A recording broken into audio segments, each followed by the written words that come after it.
Bonjour les amis, bienvenue dans notre émission Remettons les pendules à l'heure. Ce 12 novembre 2025, n'oubliez pas de liker, de vous abonner pour recevoir donc les notifications. Alors aujourd'hui, nous allons partir d'une interview d'Éric Zemmour dans laquelle il évoque la déchristianisation et l'islamisation de la France et de l'Europe. Interview donc qui est faite par un journaliste suite à la parution de son livre La messe n'est pas dite. Alors, donc dans un premier temps, donc il évoque suite à toutes les violences qu'il y a en France, bon, les policiers enfin la police et forces de l'ordre ont pu en tirer les conséquences, mais les politiques, eux, n'ont pas évolué. Et c'est le problème donc du djihad du quotidien. On a refusé d'apprendre avec le fameux, comme il reprend, pas d'amalgame. Alors là, il fait allusion directement à une interview récente également de Marine Le Pen, qui elle justement disait aussi pas d'amalgame, en ce sens que il faut distinguer les musulmans qui ont leur foi, une religion respectable, qui selon elle appelle à la paix, euh, et des musulmans qui respectent donc les autres, et les islamistes qui, au nom de leur religion, s'arrogent le droit de tuer les autres. Voilà. Or, l'erreur dans le pas d'amalgame, c'est de croire justement que le Coran serait pour en rien responsable de l'attitude des islamistes. Que le Coran en lui-même n'a pas sa violence et n'ordonne pas la violence et n'encourage pas la djihad guerrier. Or, effectivement, il y a de nombreux passages qui appellent à la violence, au meurtre, que ce soit des juifs, les polythéistes. Dans les polythéistes, on a tous les chrétiens, dont les catholiques, qui croient à la Sainte Trinité, qui est considérée comme une forme de polythéisme, c'est-à-dire en plusieurs dieux. Pour eux, c'est pas une personne en trois personnes, c'est trois personnes en somme. Et ce qui explique d'ailleurs la violence vis-à-vis des hindous. Et lorsqu'il y a eu les invasions donc en Afghanistan, toute la population donc euh, hindouiste donc a été massacrée. C'était pareil en Inde, et heureusement, en Inde, il y a eu l'invasion, la colonisation anglaise qui a mis fin à la progression arabe et au massacre, qui était de 10 000 morts. Le sultan, je crois, réclamait 10 000 exécutions toutes les années. Alors, donc effectivement, dans le texte du Coran, lui, se fait un reflet de toute cette histoire. Et il y a deux parties. Il y a le dogme chrétien dans le Coran, parce que l'islam fait partie des religions chrétiennes, en ce sens qu'au niveau dogmatique, il n'y a rien de nouveau. Il reprend il refuse la Sainte Trinité comme d'autres sectes, comment dire, chrétiennes orientales.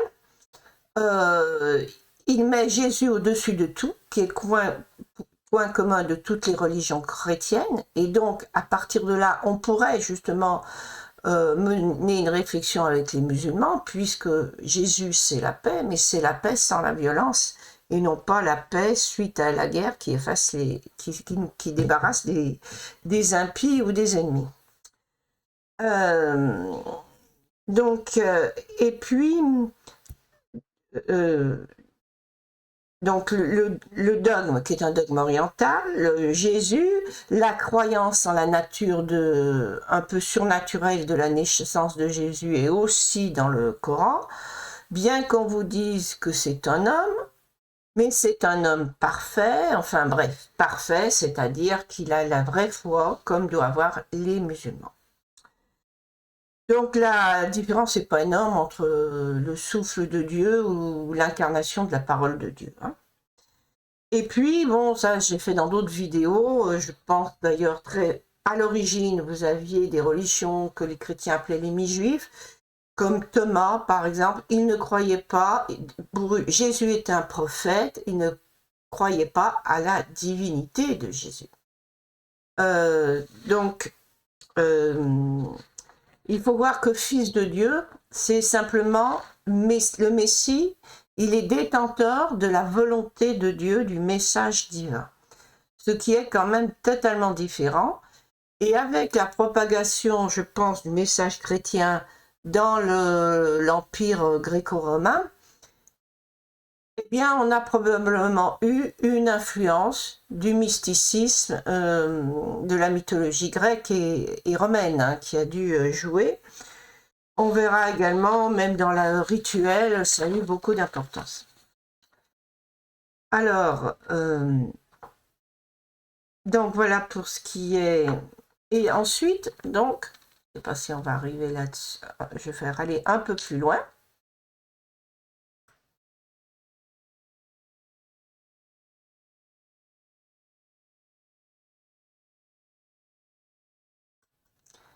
Donc, dans ce livre, d'après l'interview, il appellerait, ou il constate un sursaut judéo-chrétien, hein, mais j'ai envie de dire, tout simplement, un sursaut chrétien, un retour au christianisme d'origine qui nous débarrasserait un peu de ces tensions judaïsme, catholicisme et islam, puisque c'est dans ces trois-là que les tensions sont surtout importantes. Parce que comme je vous l'ai dit, donc dans l'islam, c'est aussi une religion chrétienne. Il y a toute une épopée liée à Mahomet parce que c'est l'expression du nationalisme arabe, nationalisme respectable, mais qui n'a pas sa place en France, bien évidemment. C'est pour ça qu'il faut faire un distinguo. Il faudrait que les musulmans aient d'une part, séparent en deux pour les jeunes, ce qui relève du dogmatisme, du sacré, et ce qui relève de l'épopée nationaliste arabe. Et que Mahomet, en fait, correspond à notre Jeanne d'Arc pour ce qui est du nationalisme français. C'est exactement la même chose. Et le point commun, parce qu'on peut s'entendre que sur des points communs, est précisément le christianisme d'origine. Or, le christianisme, précisément, vous voyez, en ce qui concerne, par exemple, le symbole du christianisme, on a d'abord eu la forme du poisson, et ensuite on a pris la croix. Bon, alors la croix, hein, je vous montre comme ça, mais en fait, initialement, les crucifiés étaient plutôt une croix en T. Et on a ce fameux petit panonceau, comme quoi il est crucifié en croix du roi des Juifs, et souvent, on avait même un petit panonceau qui était un peu représenté là en haut.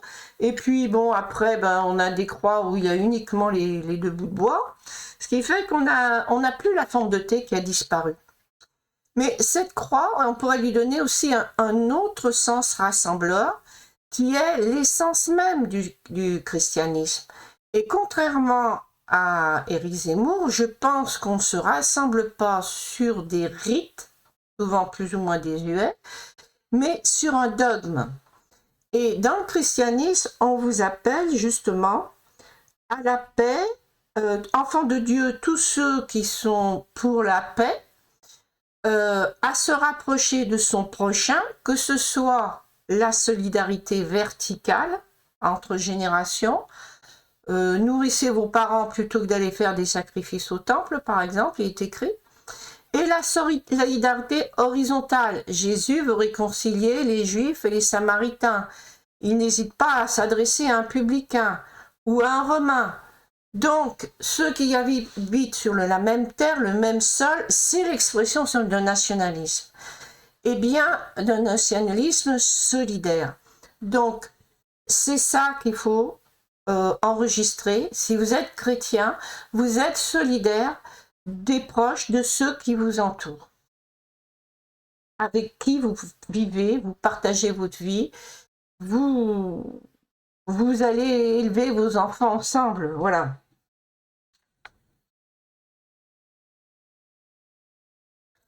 Alors ensuite, on va aller un peu plus loin.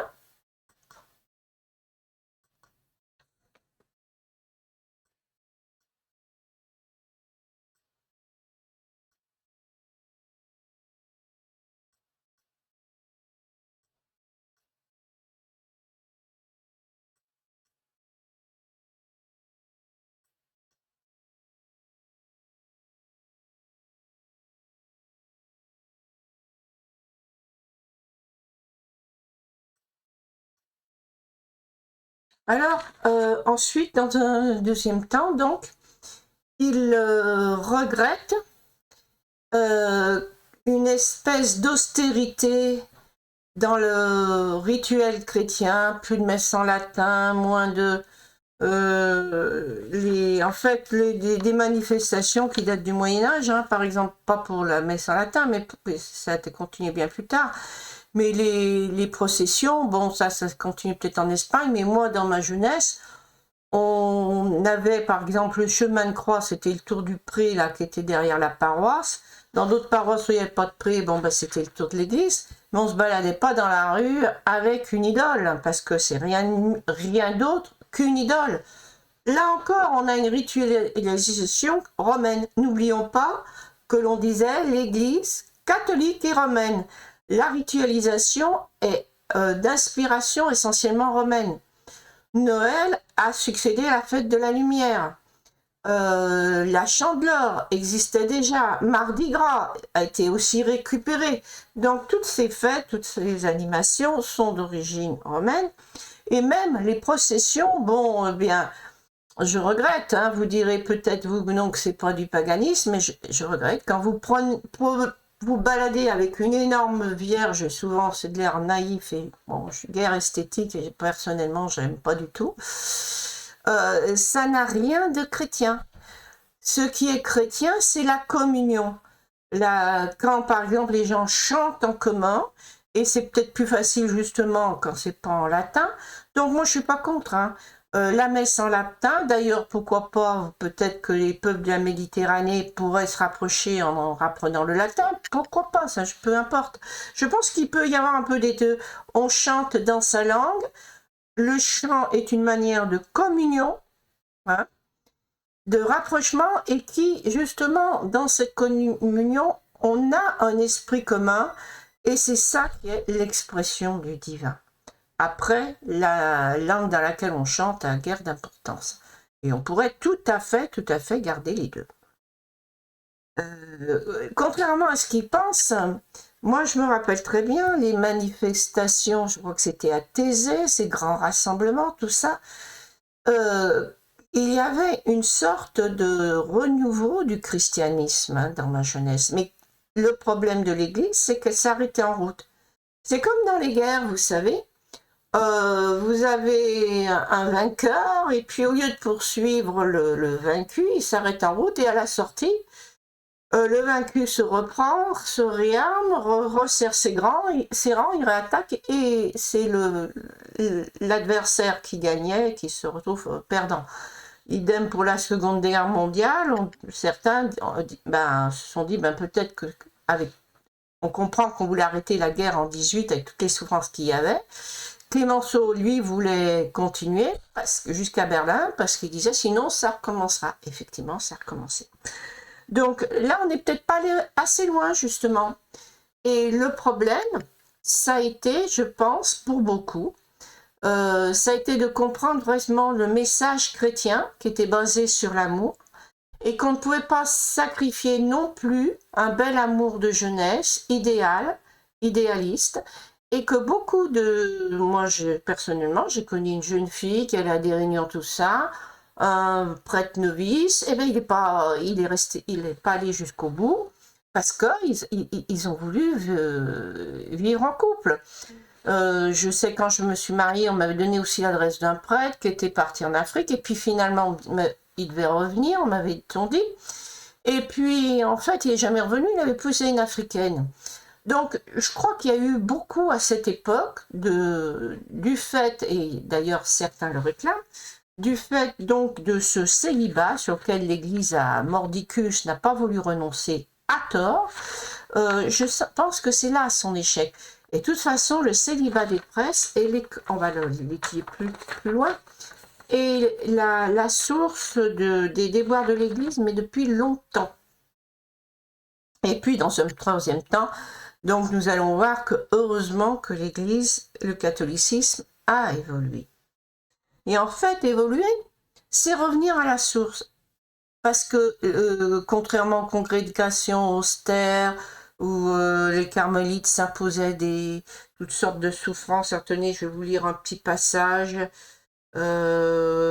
La règle des carmélites, pieds nus, une pièce d'osier sur la gorge, ne s'assoyaient jamais, voilà, hein, habit noir sauf le manteau, maigre toute l'année, jeûne même en dehors du carême, livre le bréviaire de 1 heure à 3 heures et chante matine, pas de bain, pas de feu, dorme sur la paille, règle du silence. Bon, voilà, hein. Bien. Donc Jésus, lui, c'était pas du tout ça. Je vous rappelle, avec ses amis, il a dit bon, on fera le Ramadan. Non, c'est pas le Ramadan chez eux. Comment c'était? Enfin, il faisait le jeûne plus tard, puisqu'il était avec ses amis. Hein, voilà. Donc, on va, oui, continuer un petit peu plus loin.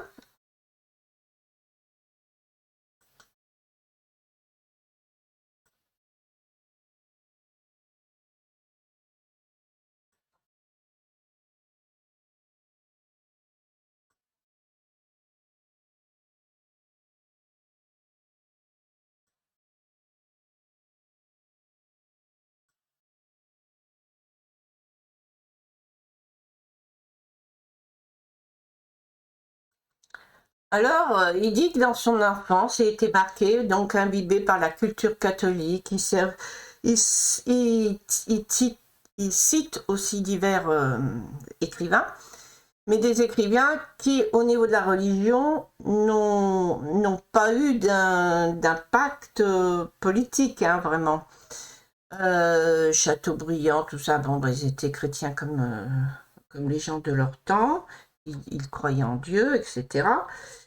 Celui qui a eu un impact vraiment politique important, c'était Bossuet. Et si vous lisez Bossuet aujourd'hui, vous dites, mais que de bêtises, que de niaiseries, hein. Où il vous parle du ciel, que avant le christianisme, il n'y a que le christianisme qui compte. Il y avait des hommes célèbres qui ont été mis pour décorer la terre, enfin je sais trop quoi. Et puis surtout un antisémitisme terrible, un antisémitisme justement parce que donc l'Église voulait avoir la mainmise sur les rois. Et donc, il ne voulait pas qu'ils s'appuient pour cette raison sur les Juifs, qui bien souvent, justement, puisque ceux qui résistaient le mieux aux persécutions pour voyager, c'était ceux qui étaient des intellectuels, donc forcément qui pouvaient être proches du pouvoir. Et c'est cette lutte pour le pouvoir qui explique l'antisémitisme, et vous avez des passages de Bossuet absolument terribles. Et voilà l'écrivain qui, de son temps, a directement influencé la politique une politique antisémite. Bon, alors, où j'en étais? Alors, donc, je pense qu'il y a une confusion chez Zemmour entre culture chrétienne et catholique. Le catholicisme, on va le voir plus loin, il a évolué et heureusement qu'il est redevenu un peu plus chrétien, parce que bien souvent, justement, eh bien, il s'apparentait plus à une forme de paganisme, hein, des fois. Et il était loin de la générosité chrétienne. Donc il y a eu sans cesse un retour aux sources, une amélioration, une évolution, et c'était tant mieux.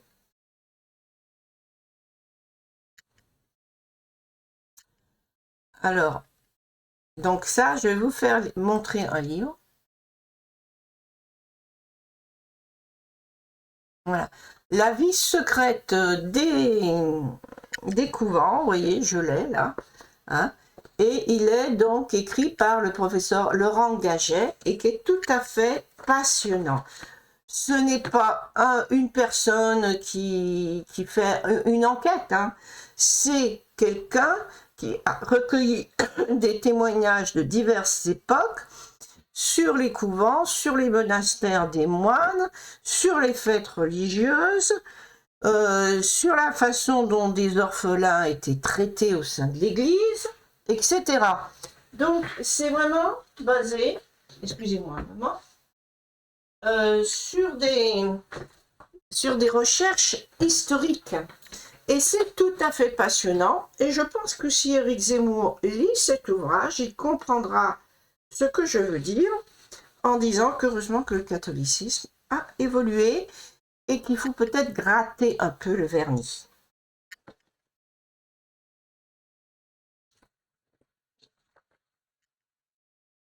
Alors,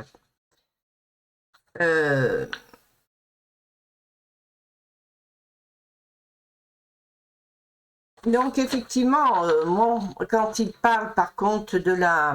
On va revenir à Zemmour.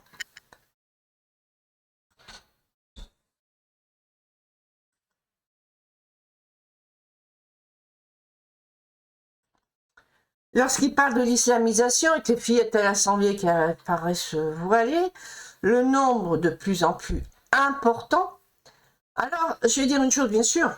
Moi, je suis la première à être révulsée en voyant ces voiles de gamines. Hein. On ne peut pas comprendre. À une époque où moi, quand j'avais mes gamins qui étaient jeunes, je vivais dans une petite ville où il n'y avait pas une seule femme, et pourtant il y avait des femmes d'origine du Maghreb qui portaient le voile. Et c'est devenu comme par hasard, curieusement, subitement, ça s'est mis à se répandre après l'attaque des tours de Manhattan Center. J'ai vu subitement le voile se propager. Alors, où j'en étais? Donc, seulement, vous allez vous épuiser à faire la guerre à ces voiles. Que ça soit vous ou Marine Le Pen. Parce que la vraie question, c'est pas de... Enfin, ce n'est qu'une manifestation extérieure. C'est pas ça qui va empêcher l'immigration de progresser. C'est pas ça qui empêche que la natalité des populations d'origine musulmane, d'origine d'Afrique, qui avant était une migration d'Afrique, il y avait aussi des catholiques, mais maintenant c'est essentiellement des musulmans, ça n'empêchera pas qu'ayant une plus forte natalité, la démographie sera en leur faveur, et tôt ou tard, de toute façon, ils feront la loi. Donc le vrai problème, le vrai enjeu, c'est pas le voile. Hein. Je dis pas qu'il faut pas essayer de faire quelque chose, mais c'est pas là le piège mortel. Le piège mortel est la démographie. Et c'est pourquoi j'insiste, la seule mesure efficace à prendre, c'est le contrôle des naissances. C'est-à-dire, si vous êtes né de parents étrangers, eh bien, vous perdez la nationalité française, hein, si vous avez plus de 2 enfants. Il faut un contrôle des naissances très strict. 2 enfants, donc si vos parents sont d'origine étrangère. Si vous êtes autochtone, eh bien, on peut aller jusqu'à 4. Et à ce moment-là, si jamais vous dépassez, eh ben, vous passerez des allocations familiales. Voilà une occasion de faire des économies. C'est dur, c'est terrible, ça ne me plaît pas comme mesure. C'est pas du tout le genre de mesure que j'aimerais prendre, mais il n'y a pas d'autre solution. C'est ça où nous sommes perdus. Nous vivrons dans un pays islamisé, qu'on ait fait la guerre au voile ou non. Et puis, quand vous avez des couples intermédiaires, eh bien, dans ce cas-là, que vous avez un des deux qui est d'origine étrangère, à ce moment-là, eh bien, on peut dire 3 enfants, ça fera le juste milieu. Voilà. Bien. Donc, pendant qu'on y est, je vais vous faire donc une petite présentation là du livre dont je vous ai parlé. Alors on va revenir un peu dessus.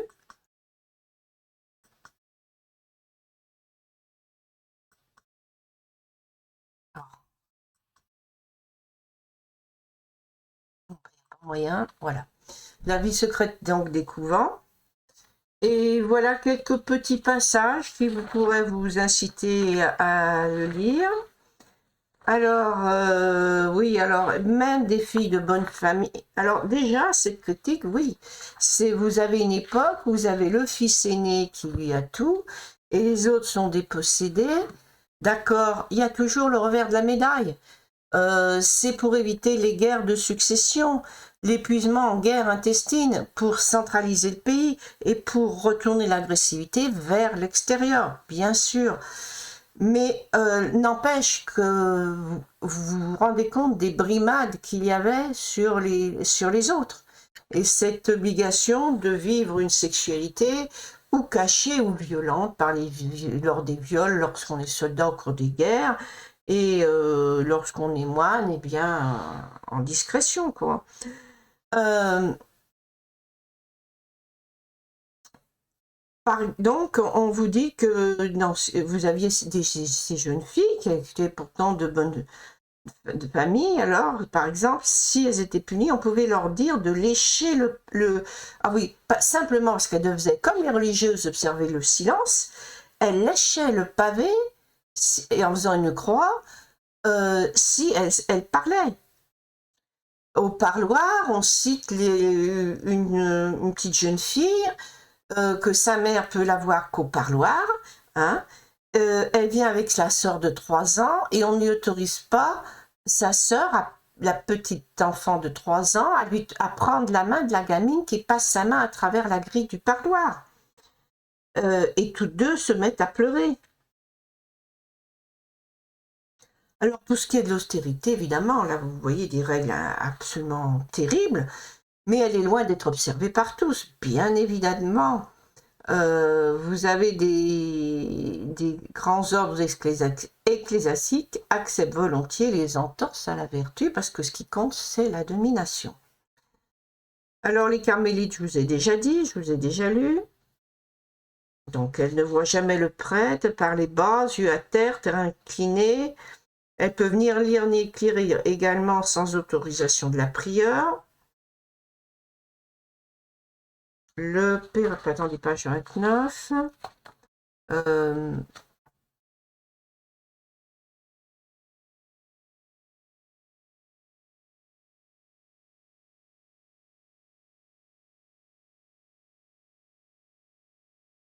Bon, on avait déjà dit. Réparation. Ah oui, pendant 12 heures consécutives, la sœur qui fait la réparation reste à genoux sur la pierre devant le Saint-Sacrement, les mains jointes, la corde au cou. Quand la fatigue devient insupportable, elle se prosterne à plat ventre, la face contre terre, les bras en croix. Bien, on a aussi, pour recruter, c'est parfois violent, hein. Il y a des méthodes pour plus ou moins enlever les enfants. À l'époque, ensuite, l'Église l'a interdit, mais il y a eu une époque où les couples, même une mère avec jeune enfant, le mari pouvait décider de rentrer en religion, les couples étaient séparés. Vous aviez la Chartreuse avec sa propre justice, verge, crachat et même un bourreau avec un instrument de torture qui peut aller jusqu'à broyer une jambe.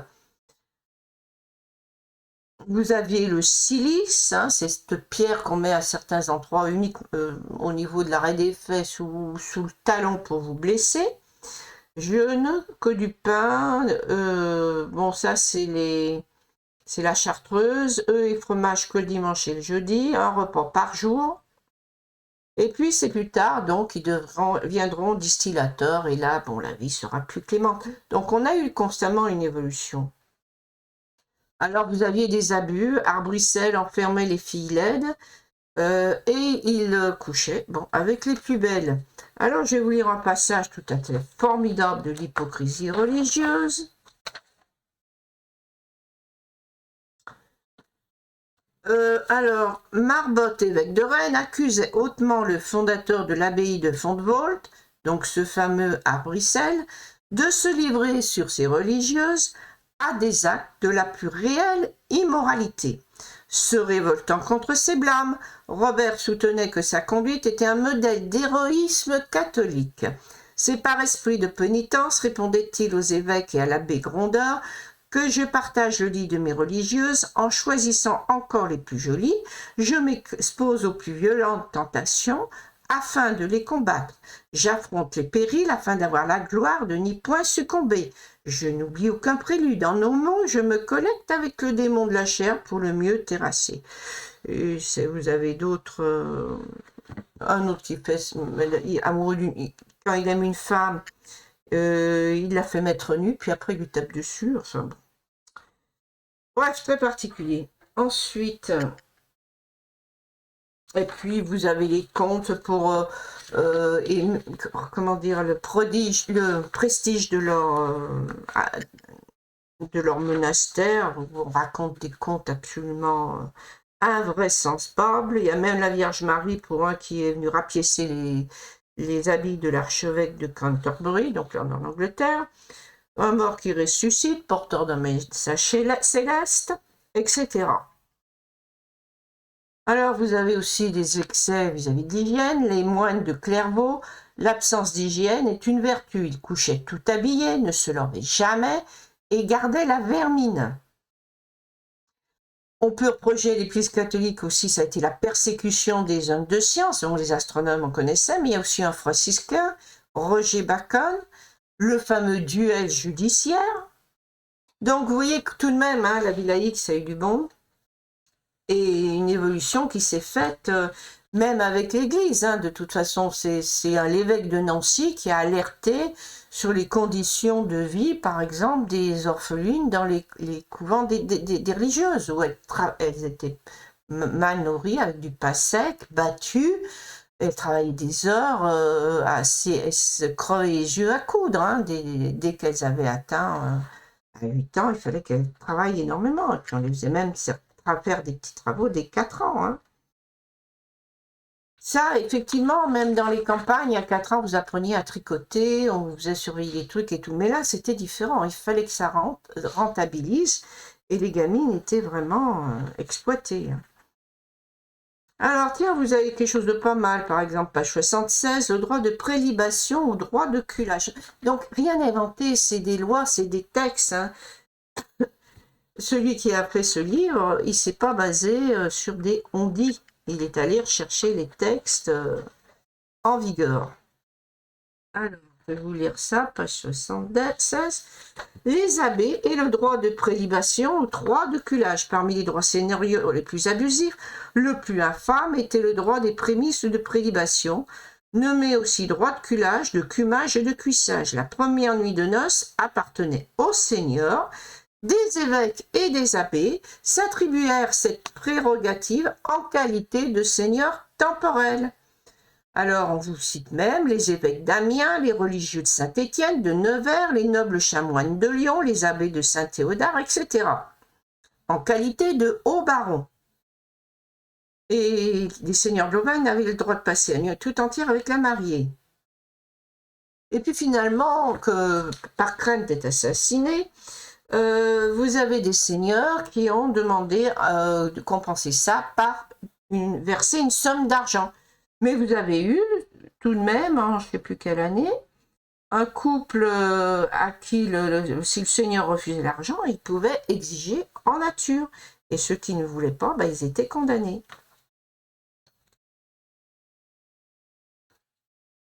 Alors, les évêques d'Amiens exigeaient des sommes considérables des maris qui voulaient passer avec leurs femmes les premières nuits de leur mariage. Forcés à Amiens de renoncer à leurs droits sur les mariés, ils continuèrent longtemps à les exiger à Abbeville. Alors, bon, beaucoup d'obscénités donc. Les évêques, les prêtres et les moines défendaient aux jeunes époux de consommer le mariage pendant les 4 jours qui suivaient sa célébration, à moins qu'on ne payât une certaine somme pour éviter ce délai par la suite. Donc, on ne touchait plus avec. Bon, vous avez Alors, moi, je connaissais le roi des fous, là, dans Notre-Dame de Paris, mais en fait, c'est le pape des fous. Alors, donc, c'était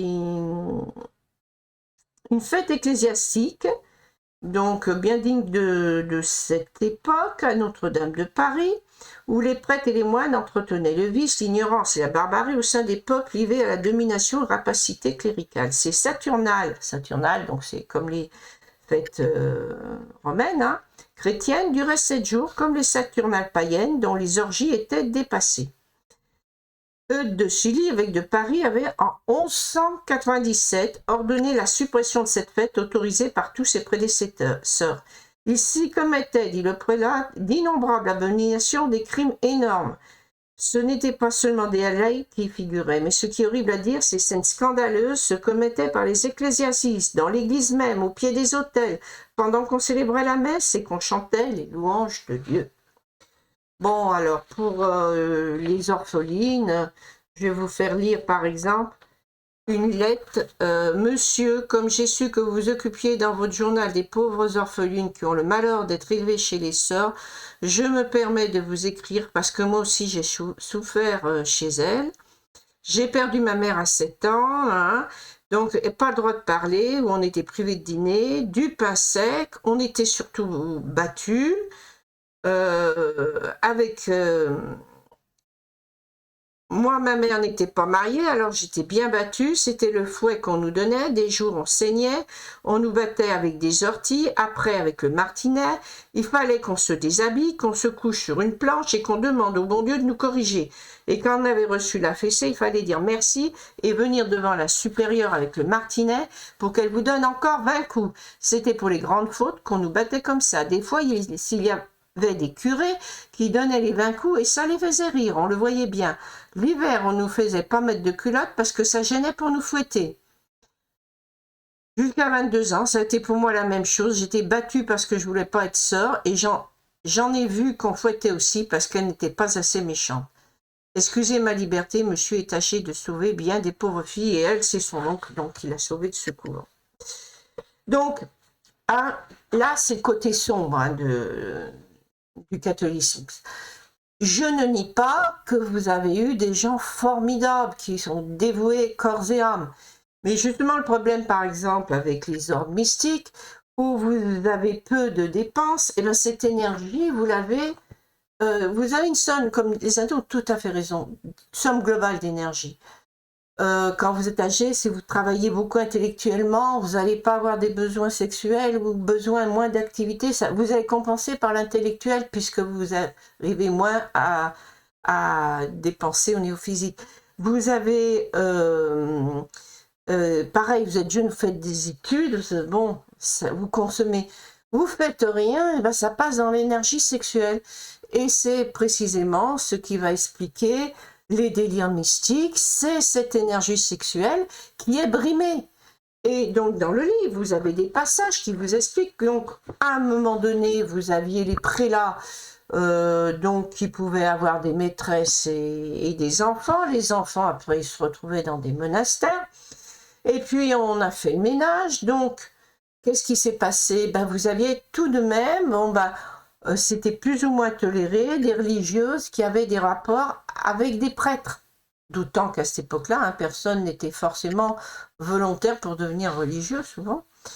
Et quand elles tombaient enceintes, eh bien, ça explique qu'on retrouve plein d'ossements dans certains endroits, au pied des couvents, hein, dans des égouts, etc.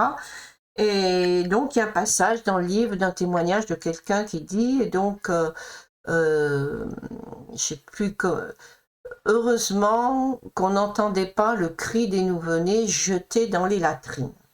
Voilà.